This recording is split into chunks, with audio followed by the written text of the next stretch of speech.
Happy hump day. You know, every once in a while you have to put something on that says, "Don't fuck with me, fellas. This ain't my first rodeo." And that day is today. We got some sassy things to talk about this week. Let's get into it. Hello, world. Come inside the Dear Juju podcast. For those of you who are listening and don't know, I'm from Texas, moved to Los Angeles, and now we have recently moved to London town. Now, here in London, there's a few differences. They ask you, you know how we say, "Hey, how are you? Good, how are you?" And you always just kind of answer like that right off the bat. Well, here they say, "You okay?" And they ask you in this way that makes you really stop in your tracks and go, "Oh shit, am I okay?"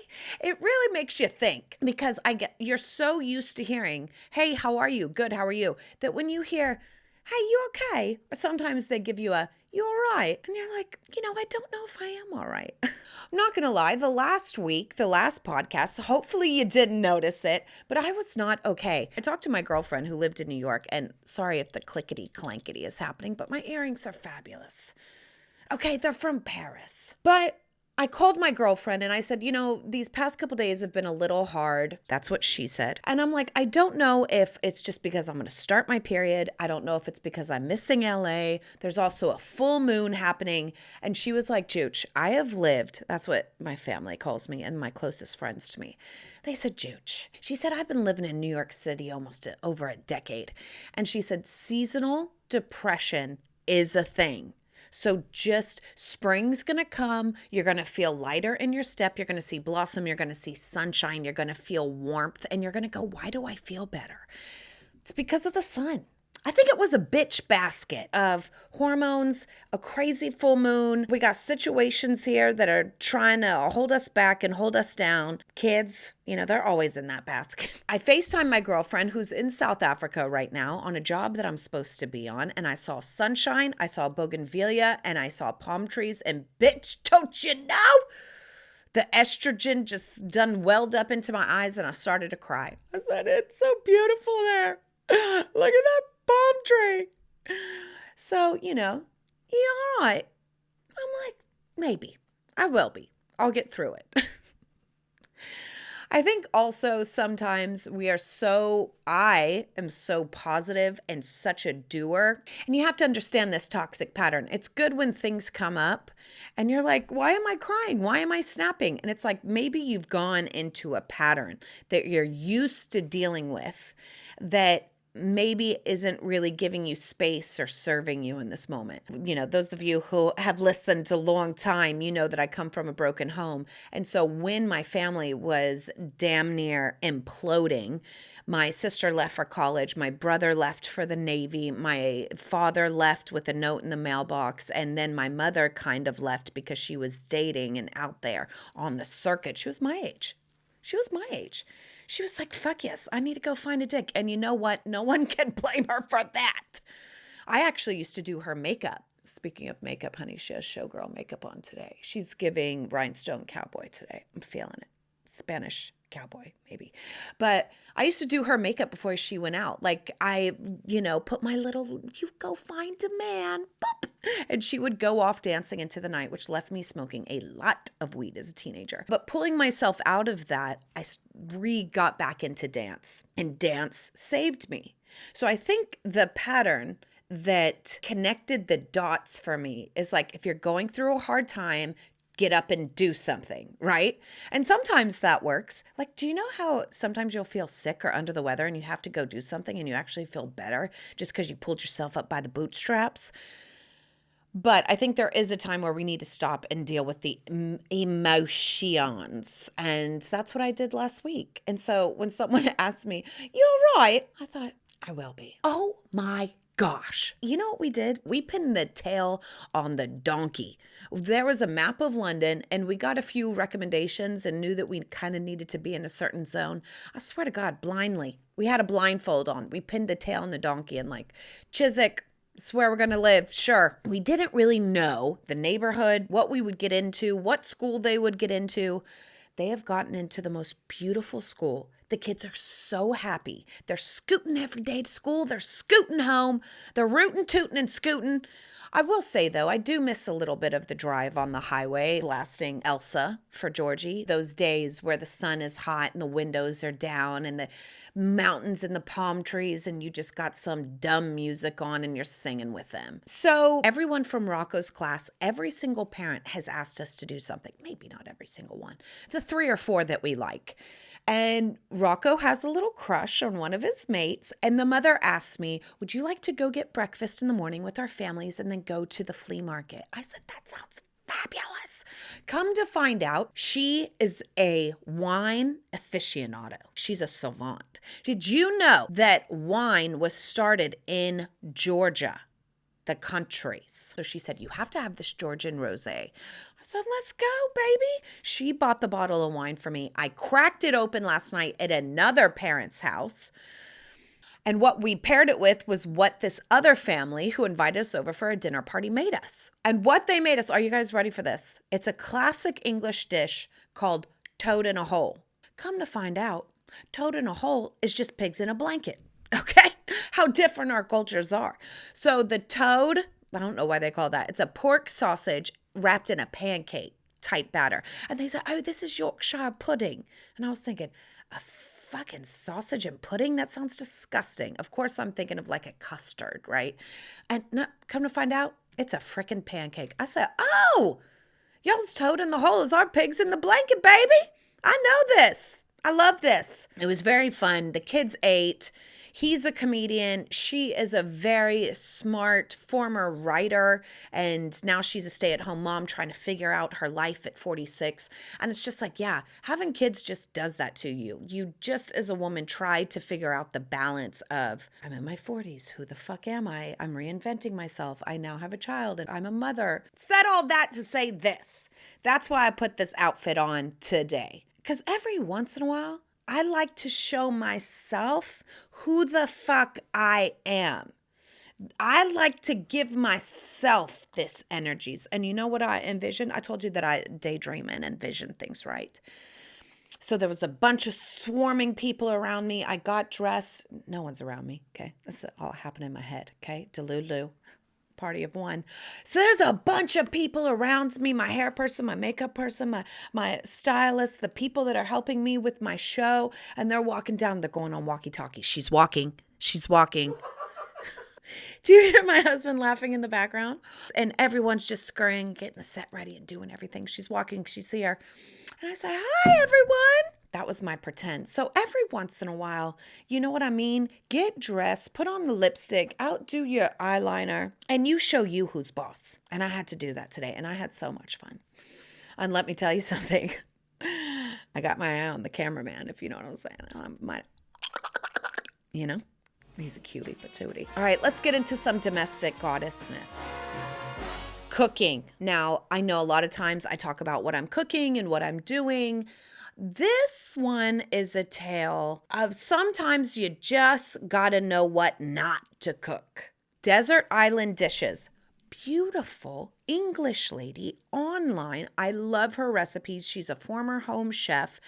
She had one recipe in particular that pierced through the internets, a chocolate molten cake. On this video, you guys get a napkin ready because it's drool worthy. For some reason, the way it's shot with the lighting, you just are like, as soon as you see it, you just start getting hungry. You're like, oh shit, I'm ready to eat. Not worth the wait. This is a cake that you make. You have to have real time set aside. You have to have your dishwasher empty. I usually love a process. I make homemade pasta. I don't know if it was just my mood, like I said, that I've been in lately. What did she call? What is the name of this cake? It's called Moelleux Chocolat. Fancy way to say chocolate lava gooey cake. It comes from French cooking. So you know the French and their pastries. This is one you order. There's just some things when you're a mom at home with kids that you order at a restaurant and that you make at home, you know. but I tried it. Here we go. There's 3 bowls. Bowl 1, egg yolks and sugar. Bowl 2, chocolate and butter with cocoa powder. Bowl 3, egg whites whipped to perfection with sugar. Okay, that's 3 bowls.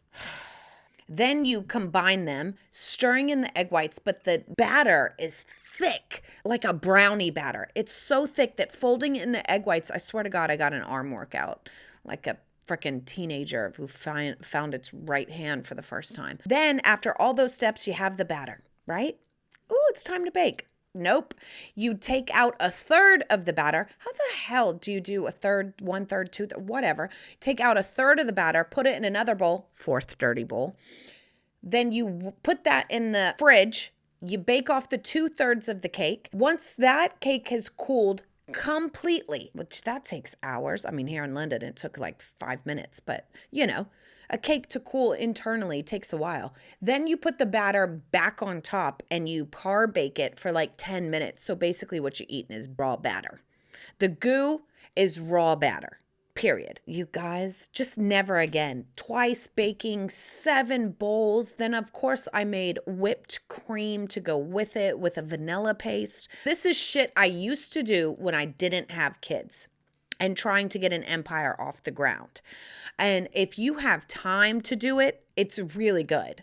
But I think that there might be a faster way that doesn't take 20 bowls and 20 hours and 20 times to bake. Moelleux au chocolat, order it in a restaurant. If you're a mother and a lover and a friend, it's Team DTM. But I will find a chocolate lava recipe, and once I find it, I will share it with you. Because I'm talking, I need 2 bowls max. I got 2 tits, got 2 hands. You don't get more than 2 bowls here in the South. When I'm an empty nester, or when the kids are teenagers and they're out, finger banging and having so much fun, as one does, when they're out the house doing whatever they're going to do, that's when I'll be like, oh, I'm going to make moelleux au chocolat. I feel like chocolate today. But as of now, she's pressed for time. She's pressed for sleep.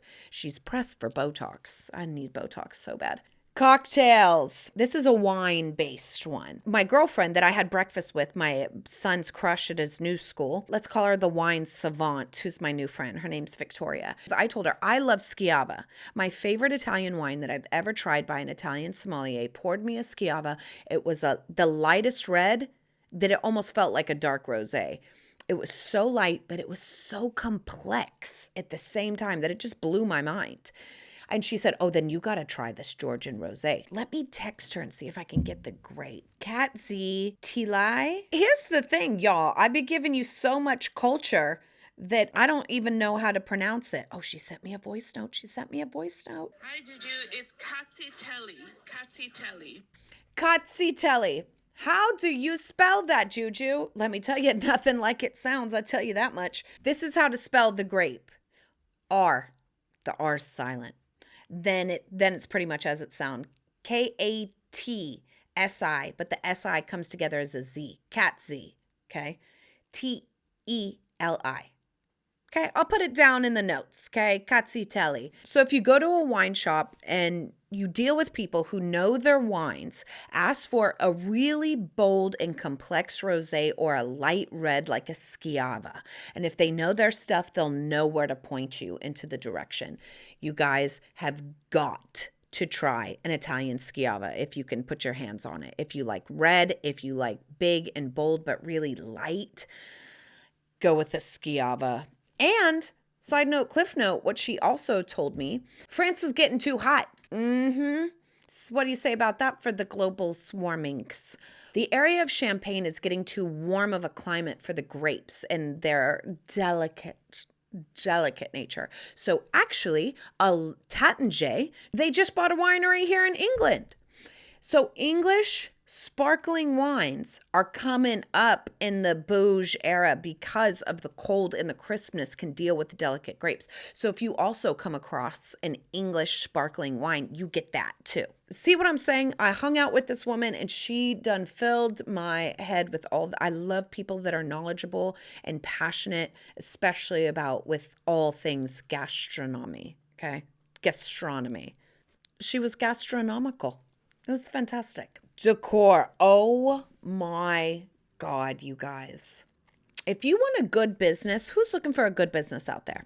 You? Get in the cushion game, okay?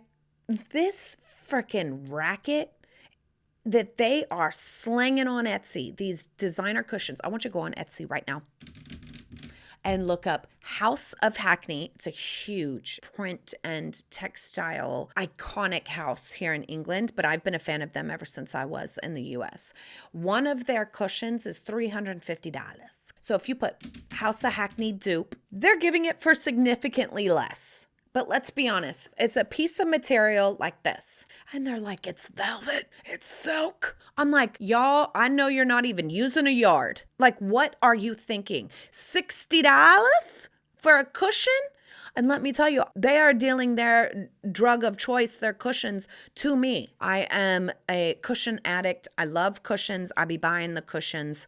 But geez Louise, this price is like a drug problem. And there's probably rich cunts out there thinking it's $55. What are you talking about? You are not thinking about the insert too, because you want the pillow to sit a certain way. I have cheap pillows. They look so awkward. Like if your cushions are not down filled, don't even have them.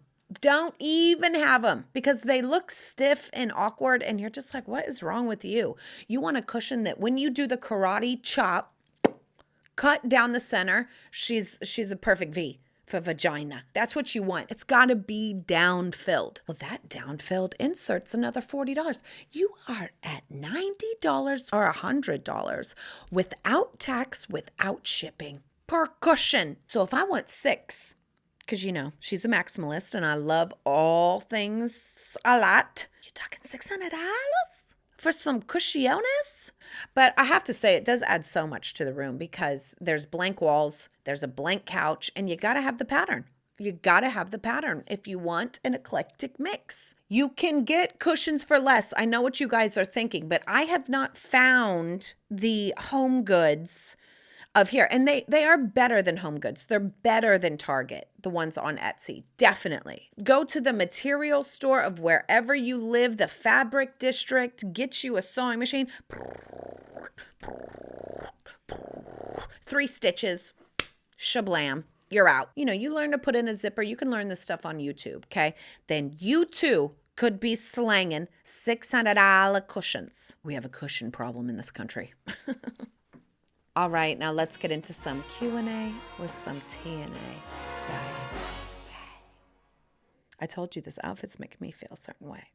Dear Juju, hi, gorgeous. I'm loving seeing you here again and listening to the pod. Kelly, I love you. You guys, she's the one that owns Studio H with, if you scroll, she has marbles. Her taste is impeccable. I'm so happy that we are in the same squad, honey. Your vibe attracts your tribe, and you my tribe, girl. Question for the pod. Ooh, let's get into it. I love how you make everyday life fun and glamorous. I'm always on the hunt for a unique gift idea for girlfriends, birthday parties, hostess gifts, etc. Do you have any ideas? Oh, honey, there's one thing I got. It's ideas. Do you know what I think is so fabulous that nobody else would give, I think, but you? Or now us. If you have a girlfriend or someone who is a foodie and she loves all good things, I would find on Etsy, this is what I've been searching lately, there are these vintage shell caviar holders. They're in the shape of like a clamshell. Okay, and you fill it with ice and then you put your caviar in it. That is a gift that I wish somebody would give me. I saw also on Etsy, there's one that has feet. You know, I love anything that has feet. If there's a tray that has a feet, if there's a bucket that has a feet, anything that has a foot, I love. A bathtub with feet, right? Even when they put feet on chairs and tables where there's a leg, but then they put a foot, I'm like, bitch, that foot is over. I have a kink for feet. Anyways, there's a caviar tray that you open, almost like a lunch thing, and it's silver, and you lift up the top, and it's got these feet. Something to put their caviar in with opal caviar spoons. I think that that is such a glamorous gift that no one would give but you. I would also give beautiful champagne coupes that are vintage because then it's one of a kind. I love going out, love doing vintage because it's one of a kind. Culver, 1950s classic Americana, the height of the cocktail era, the height of glamour, the height of the cocktail glass. Culvers, they're the Rolls Royce of a tumbler. If you know your girlfriend loves champagne, get her a fun vintage coupe. If you know your girlfriend loves a Negroni, get her a Negroni set, right? Like do what I like to call a bitch basket. Give that bitch a basket. Put it in a cute bowl that she can reuse. Put a Campari or a gin that would be really good. Good gifts are always tailor-made for the people who love them, right? So if you do a little thought, what does she like to drink? What does she like to eat? What does she like to do? Then tailor the gift around that. And I'm going with just what I love and what I'm looking for right now, which is a place to put the caviar that I don't own, but a little seashell. You feel like a goddamn mermaid, and you have opal caviar spoons, which I'm sure you know because the metal purists do not do metal caviar spoons because then the fish actually takes on the metallic taste of the spoon. So got to be beautiful opal caviar spoons. And wouldn't that just put someone in the place to go get some caviar and enjoy life? I love that idea. Or if you know that they like ice cream and they have an ice cream maker, also those silver little French, you know what I'm talking about? The silver French ice cream scoop holders. I love those too. How about you text me? I just gave you a ton of ideas. You text me, tell me what they're into, then I'll let you know. But also just opal caviar spoons. And people are like, what is this opal caviar spoons? They go, oh, fabulous. Also just any kind of cheese board knives. That's something that it's just like when you put out your cheese board, you want to pull out these knives, right? You want to go, oh, look at my knives. It's so fun. I got these vintage knives that I'm going to use for my cheese boards, and they're made of bone. They are sick, okay? And I'm going to put them out. They're not technically cheese knives, but I'm like, screw it. They're from the 1800s. They're made out of bone. They're sicker than hell. So you want to get something where like, oh, those are cheese knives when you have your charcuterie boards because you make such fabulous charcuteries. Tailor-made, vintage, one of a kind, just like your friend is, just like you are. Also, I'm going to add something else, a stamped wax with their initials. Who's writing letters, who's sending letters, I don't know, which I have. A stamp wax you can put in a glue gun. And you get a custom logo on Etsy that's this like gold stamp. It's really fabulous. You know what else I do with it, because I never write letters, is I put ribbon around a bottle of wine, then I glue gun the wax, and then I stamp it with my Dear Juju logo. Who's doing that? Who's doing that? Nobody. That is just so goddamn decadent for a hostess gift. Also, okay, this is my last idea. Jesus Christ, don't ask me for hostess gifts. It's like a scroll that just goes down the street. Velvet ribbon, like a rainbow spool of velvet ribbon. How lovely is that? If you have a wine bottle, if you have a gift, even if it's just a brown bag, tying it with a big, luxurious pink, a robin's egg blue, Kelly green, velvet ribbon, and just giving them like a rainbow of velvet ribbon is also quite fabulous. Dear Juju, you're always so good and give the best advice. Oh, darling. Thank you. But I have a question for you. What is the worst piece of advice that you've ever received? Oh, let me tell you. Let's do the best and worst, okay? I'm just going to start with the best because it was from my grandmother. May she rest in peace. She told me when I became sexually active, just put it in your mouth. And I will pass that along. It's just good advice that I could pass along to my kids. She said, put it in your mouth. Can't get pregnant that way. And he finishes and we're all happy. Secondly, if he does come somewhere on your body, it's a really good antimicrobial and use it as a face mask. Iconic? Yes. Great advice? Absolutely. Now, the worst advice came from my mother. Sorry, Mom. I had credit card debt when I was in my 20s and I was in between jobs and working. I think we were going to do like another leg of the Hillary Duff tour and that just got canceled. It was around 2008. So you remember hard times financially then. And a lot of the tours got canceled. I couldn't find jobs and I was spending money on my credit card because that's, you kind of feast and famine in this business. That was a time of a little bit of famine. So I was putting things on credit cards, hoping to get the next job, and the next job didn't come and didn't come and didn't come. And I ended up racking up, I think, around $10,000 worth of debt. And instead of paying it off little by little and just staying afloat so that it didn't hurt my credit, she told me, just don't pay it. She said, just don't pay it. What are they going to do?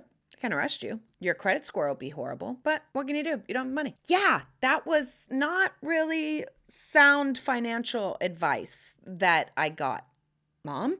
My credit was ruined for 7 years, which actually led me to getting in really bad positions in relationships, because when we had to get apartments or cars, I got it in their name, in the men's names, and it really led to a really bad string of events that followed that one bad decision. So the one thing besides sexual advice that I think is very important to pass along, the most important thing to pass along is empowering your children with financial advice. And I love my parents. I thank God for my parents. I wouldn't be who I am or where I am, but they definitely give me the rule book of what not to do. It's just like things not to do. I still turn it into a positive and go, I'm always going to teach my kids about money. I'm going to be smart with their money. I'm going to put their money into accounts that grow and I can pay them. There's all these crazy tips now, right? Like, we didn't have the internet back then where you could just listen to all these crazy advices of like how to make your child have $7 million by the time they're 65, what to do with it. There's all these crazy hacks out there now. So there's no excuse for me to put my children into that position as well. And I will not. And that is the worst advice I ever got. I think that advice also comes from just pretend it's not there. Just don't pay it. Just forget that, sweep it under the rug. That, I love you, mother, but that is a very much a boomer mentality of like, everything's fine, nothing to see here. We don't talk about anything. And I think this generation is very much just like, we talk about it, we get it out there. I'm an adult, you're an adult. If it's ugly, the good, the bad, and the ugly, better out than in. You know, I just saw a study on this medical journal that said for 10 years, there were two groups, and they were women who were unhappy in their marriage. The women on the left didn't talk about it. The people on the right were vocal about their unhappy marriage, talking about it, getting it out. The disease that the people on the left who held it in was so substantial that they did this whole medical journal on holding things in becomes toxic to your body and leads to disease. When you hold in your feelings, when you hold in your emotions, when you hold in what you think, when you don't say the thing, that's why it's like, I might be crazy in these streets, but you know, she healthier than a horse. Because honey, she better out than in. That's what I say, except sometimes it's better in than out. You know, if it's a Friday night. All right, don't forget that you are a goddamn star. And if you have to dress like it to prove it, do it. I love you. Go get some Georgian wine. And I'm out. Mwah!